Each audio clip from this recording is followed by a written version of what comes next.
بسم اللہ الرحمن الرحیم۔ دیکھتی ہیں آنکھوں سنتے کانوں، آپ کو گولڈن آپ کی طرف سے السلام علیکم۔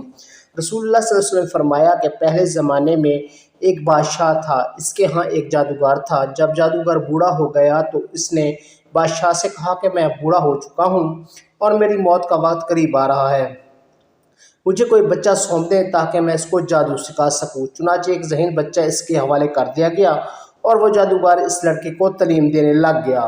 لڑکا اس کے ہاں جاتا تو راستے میں ایک راہب کا گھر پڑتا تھا جہاں وہ عبادت، واعظ و نصیحت میں مشغول ہوتا۔ یہ بھی کھڑا ہو جاتا اور اس کے طریقہ عبادت کو دیکھتا تھا اور واعظ سنتا تھا۔ آتے جاتے جہاں رک جایا کرتا تھا، جادوگر بھی مارتا اور باپ بھی، کیونکہ وہاں سے بھی دیر سے پہنچتا تو واپسی پر گھر بھی دیر سے آتا تھا۔ ایک دن بچے نے راہب کے سامنے یہ شکایت پیش کی۔ راہب نے کہا، جب جادوگر تم سے پوچھے کہ کیوں دیر سے آئے ہو تو کہنا کہ گھر والوں نے روک لیا تھا، اور اگر گھر والے بگڑے تو کہنا کہ جادوگر نے روک لیا تھا۔ یوں ایک زمانہ گزر گیا، ایک طرف تو جادوگر اسے جادو سکھاتا اور دوسری طرف کلام اللہ اور دین اللہ سیکھتا تھا۔ ایک دن اس نے دیکھا کہ راستے میں زبردست ہیبتناک قسم کا سانپ پڑا ہوا ہے جس نے لوگوں کی آمد و رفت بند کر رکھی ہے۔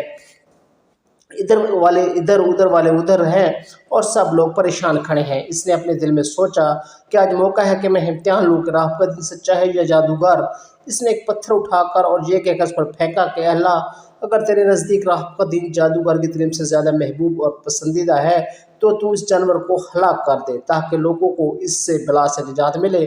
پتھر لگتے ہی وہ جانور ہلاک ہو گیا اور لوگوں کا آنا جانا شروع ہو گیا۔ اور پھر لڑکے نے جا کر راہب کو خبر دی۔ اس نے کہا، پیارے بچے، آج کے دن تم مجھ سے زیادہ افضل ہے۔ اب اللہ کی طرف سے تیری آزمائش ہوگی، اگر ایسا ہوا تو لوگوں کو میری خبر نہ دینا۔ اب اس بچے کے پاس حاجت مند لوگوں کا تانتا لگ گیا اور اس کی دعا مدد ذات، اندھے، کوڑی، جازمی اور ہر قسم کے بیمار اچھے بھلے ہونے لگے۔ بادشاہ کے ایک نابینا وزیر نے یہ بات سنی تو بڑے طیف لے کر حاضر ہوا اور کہنے لگا، مجھے شفا دے دے تو یہ سب کچھ میں تجھے دے دوں۔ اس بچے نے کہا، شفا میرے ہاتھ میں نہیں، میں تو کسی کو شفا نہیں دے سکتا، شفا دینے والا وحدہ لا شریک ہے۔ اگر تو اس پر ایمان لانے کا وعدہ کرے تو میں دعا کرتا ہوں۔ اس نے اقرار کیا اور بچے نے اس کے لیے دعا کی۔ اللہ تعالیٰ نے اس کو شفا دی اور وہ بادشاہ کے دربار میں واپس آیا اور جس طرح اندھا ہونے سے پہلے کام کرتا تھا اسی طرح کام کرنے لگ گیا۔ اس کی آنکھیں بالکل روشن تھیں۔ بادشاہ نے حیران ہو کر کہا کہ تیری آنکھیں کیسے ٹھیک ہوئیں؟ اس نے کہا، میرے رب نے ٹھیک کی۔ تو بادشاہ نے کہا، اس کا مطلب ہے کہ میں نے تیری آنکھیں ٹھیک کی ہیں؟ وزیر نے جواب دیا، نہیں بلکہ میرا اور تیرا رب صرف اللہ ہے۔ اب بادشاہ نے اس وزیر کی مار پیٹ شروع کر دی، اس کو طرح طرح کی تکلیفیں دینا شروع کر دیں اور پوچھنے لگا، تجھے یہ تعلیم کس نے دی؟ آخر اس نے بتایا کہ میں نے اس بچے کے ہاتھ پر اسلام قبول کیا ہے۔ اس نے اس کو بلایا اور کہا کہ اب تم جاؤ، تو اب کامل جادو ہو گئے ہو، اندھوں کو آنکھیں اور بیماروں کو شفا دینے لگے ہو۔ اس نے کہا، یہ غلط ہے، میں نے کسی کو شفا نہیں دیتا، نہ میں جادوگر ہوں، شفا اللہ کے ہاتھ میں ہے۔ اور وہ کہنے لگا کہ اللہ تو میں ہوں۔ اس نے کہا، ہرگز نہیں۔ بادشاہ نے کہا، میرے سوا کسی اور کو رب مانتا ہے؟ اس نے کہا، میرا اور تیرا رب اللہ ہے۔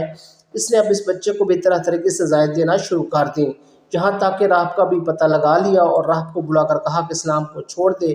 اس نے انکار کیا تو بادشاہ نے اسے آرے سے چروا دیا۔ پھر اس نے نوجوان سے کہا کہ تو بھی دین اسلام سے پھر جا۔ اس نے بھی انکار کیا تو بادشاہ نے اپنے سپاہیوں کو حکم دیا کہ اس کو فلاں پہاڑ کی چوٹی پر لے جاؤ اور وہاں پہنچ کر بھی اگر اس دین سے باز نہ آئے تو وہاں سے لٹکا دینا۔ چنانچہ سپاہی سے پہاڑ کی چوٹی پر لے گئے اور جب اسے دھکا دینا چاہا تو اس نے اللہ سے دعا کی، اللہ جس طرح تو چاہے مجھے اس سے نجات دے۔ اس دعا کے ختم ہوتی پہاڑ ہلا اور سب سپاہی لڑک کر نیچے گر گئے، صرف وہی بچہ ہی باقی رہ گیا اور وہاں سے دوبارہ اس بادشاہ کے پاس پہنچ گیا۔ بادشاہ نے کہا، میرے سپاہی کہاں ہیں؟ بچے نے کہا، اللہ نے مجھے بچا لیا اور وہ سب ہلاک ہو گئے ہیں۔ بادشاہ نے اپنے دوسرے سپاہیوں کو حکم دیا کہ اسے کشتی میں بٹھا کر لے جاؤ اور سمندر میں پھینک دو۔ یہ لوگ اسے لے کر چلے گئے۔ بیچ سمندر کے پہنچ کر جب اسے پھینکنا چاہا تو پھر وہی دعا اس بچے نے مانگی، اللہ جس طرح تو چاہے مجھے ان سے بچا۔ تو آگے ساتھ ہی موج آئی اور سارے کے سارے سپاہی سمندر میں ڈوب گئے، صرف وہی بچہ رہ گیا۔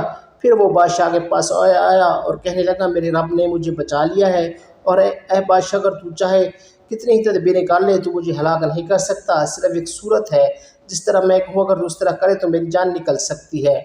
اس بچے نے کہا کہ تمام لوگوں کو ایک میدان میں اکٹھا کرو اور پھر کھجور کے تنے پر مجھے سولی پر چڑھا دو اور اپنے تیر کو کمان میں رکھ کر اس پر پڑھو، بسم اللہ رب من الفام، یعنی اللہ کے نام سے جو اس بچے کا رب ہے، پڑھ کر تیر میری طرف چلا دو، مجھے تیر لگے گا اور میں مر جاؤں گا۔